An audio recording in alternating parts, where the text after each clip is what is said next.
Dear students, Assalamu alaikum. Welcome to my YouTube channel Digital House of Knowledge.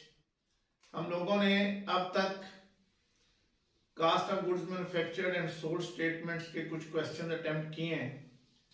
आज जो question हम discuss करेंगे इसमें हमें इनकम स्टेटमेंट बनाने को कहा गया है with the help of incomplete data. You must remember that if you are interested to design income statement, you must have the value of cost of goods sold. If the value of cost of goods sold is given in the question, you can design income statement by using that value. But the reality is आपको examiner कभी भी सिर्फ income statement बनाने के 20 number नहीं देगा। अगर आपको इनकम स्टेटमेंट बनाने को कहा जा रहा है और कास्ट ऑफ गुड्स सोल्ड की वैल्यू भी क्वेश्चन के अंदर गिवन है, तो ये रियलिटी है कि आपको cost of goods manufactured and sold statement का फॉर्मेट भी डिजाइन करना होगा और उसके बाद आपको प्रॉपर इनकम स्टेटमेंट बनानी होगी, जैसे हम लोग इस क्वेश्चन में ये काम करेंगे। सो आइए देखते हैं कि वो जो इनकम्प्लीट डेटा है वो हमें क्या दिया गया है और कौन सी वैल्यू मिसिंग है इस क्वेश्चन के अंदर। आइए रीड आउट करते हैं जो हमारे सामने क्वेश्चन मौजूद है। Al Jalil manufacturing company limited provides following information pertaining to its operations during the month of September 2021. Inventories on September 1st and September 30th, यानी opening and closing. Raw materials 1,50,000, opening 1,18,000, closing. Work in process 3,16,000, opening 3,50,000, closing. Finished goods 4,42,000, opening 4,90,000, closing. Cost for the month is given below. Direct labor cost 150% of FOH, which is 7,50,000. Cost of goods sold is given 25,66,000. Selling expenses 4,88,000. Administrative expenses 2,46,000. Sales for the month 43,50,000, and you are required to prepare income statement for the month. Dear students, हम लोग देख रहे हैं कि इस question के अंदर direct labour 7,50,000 की वैल्यू गिवन है, मगर एफओएच की वैल्यू गिवन नहीं है। सो इट मींस कि ये जो रेशो दी गई है डायरेक्ट लेबर और एफओएच की, इस रेशो को यूज करते हुए हम लोग खुद से एफओएच की वैल्यू कैलकुलेट करेंगे। Number 2, another thing which is not given, that is the value of purchases of raw materials. वो भी हम रिवर्स कैलकुलेशन की मदद से उस तक पहुंच सकेंगे।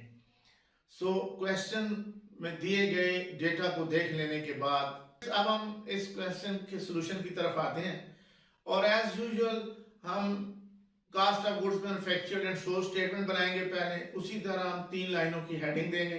पहली लाइन में name of company Al Jalil manufacturing company limited, दूसरी लाइन में cost of goods manufactured and sold statement, तीसरी लाइन में फॉर द पीरियड एंडिंग सितंबर 30, 2021। इस क्वेश्चन में चूंकि पीरियड 1 मंथ है, सो सबसे पहले हेडिंग देंगे हम cost of raw materials used.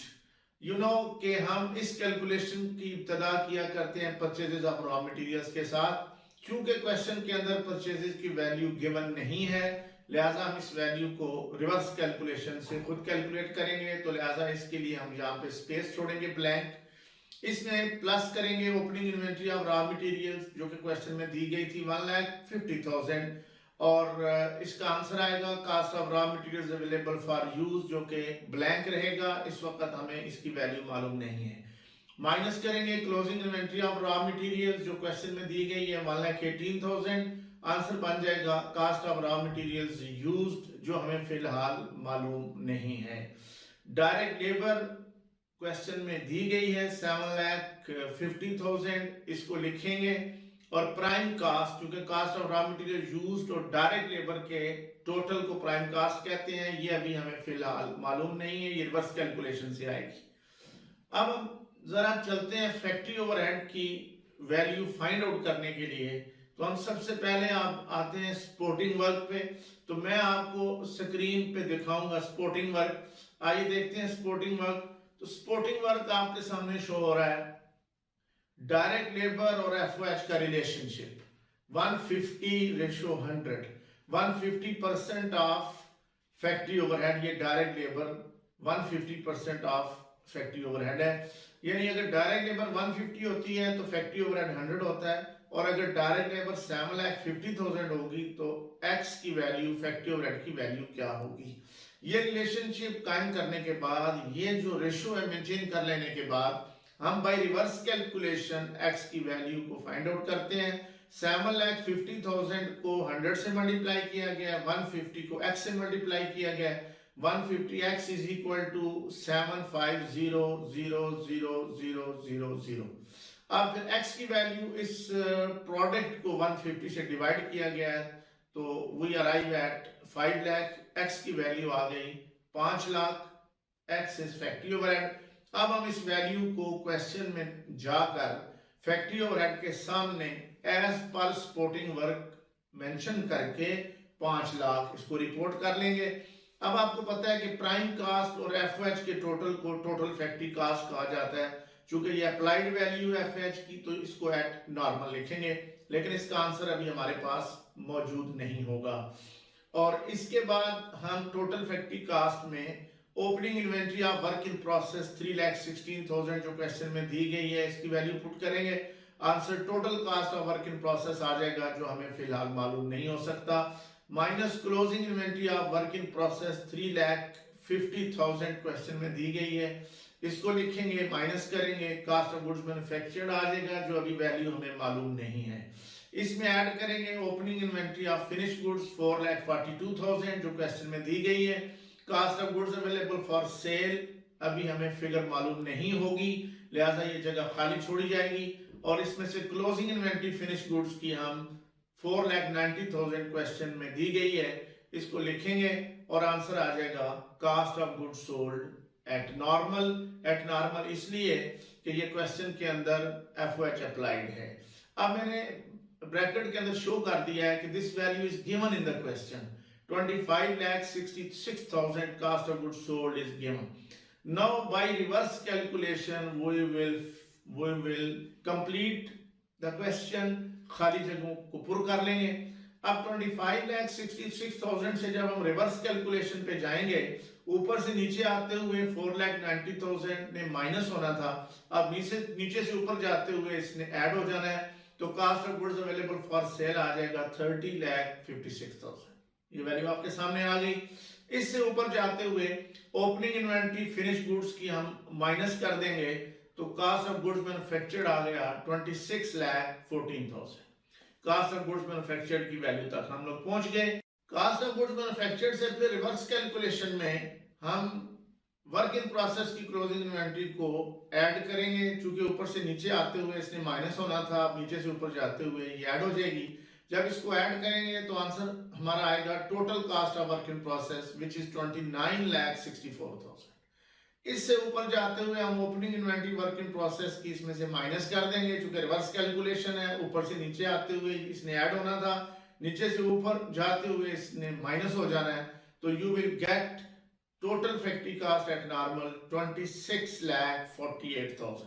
अब इस 26,48,000 में से हम फैक्ट्री ओवरहेड की वैल्यू को माइनस कर देंगे, चूंकि रिवर्स कैलकुलेशन है, तो हमारे पास प्राइम कास्ट की वैल्यू आ जाएगी 21,48,000। अब 21,48,000 में से डायरेक्ट लेबर को माइनस कर देंगे, चूंकि रिवर्स कैलकुलेशन है, 7,50,000 को माइनस किया तो cost of raw material used आ गई 13,98,000। इससे ऊपर जाते हुए हम रिवर्स कैलकुलेशन में 1,18,000 को ऐड इन कर देंगे, प्लस कर देंगे, cost of raw material available for use आ जाएगी 15,16,000।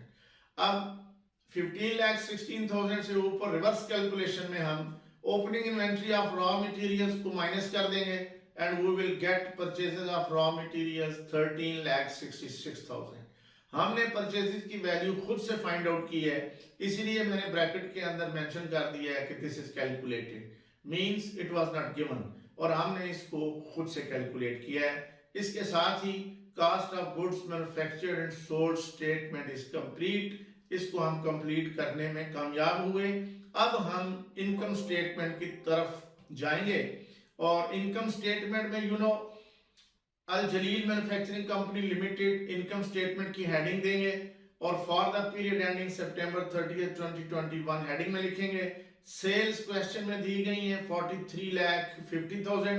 इसमें से कास्ट ऑफ गुड्स सोल्ड जो कि क्वेश्चन में मौजूद थी 25,66,000, इसको माइनस किया। You will gate grass income, इसको ग्रास प्रॉफिट भी कह सकते हैं, 17,84,000। नो कि इसमें से हम ऑपरेटिव एक्सपेंसेस के टोटल को माइनस किया करते हैं और ऑपरेटिव एक्सपेंसेस दो हिस्सों में मुश्तमिल होता है। मार्केटिंग एक्सपेंस भी कहते हैं, इसको सेलिंग एक्सपेंस भी कहते हैं। क्वेश्चन में मौजूद है 4,88,000, इसको इनर कॉलम में लिखा। जनरल एडमिनिस्ट्रेटिव एक्सपेंस को भी इनर कॉलम में 2,46,000 क्वेश्चन में दिए गए, इनको लिखा। दोनों का टोटल करके टोटल ऑपरेटिव एक्सपेंस हम ले गए आउटर कॉलम में 7,34,000 और इसमें से हमने इस टोटल ऑपरेटिव एक्सपेंस को ग्रास इनकम में से माइनस किया। ऑपरेटिव इनकम आ गई 10,50,000। चूंकि क्वेश्चन में कोई अदर एक्सपेंस मौजूद नहीं है तो यही ऑपरेटिव इनकम हमारी नेट इनकम कहलाएगी। इसके साथ ही आपका ये क्वेश्चन कंप्लीट हो गया। Wish you all the best, hope to see you in my next lecture. Thank you very much.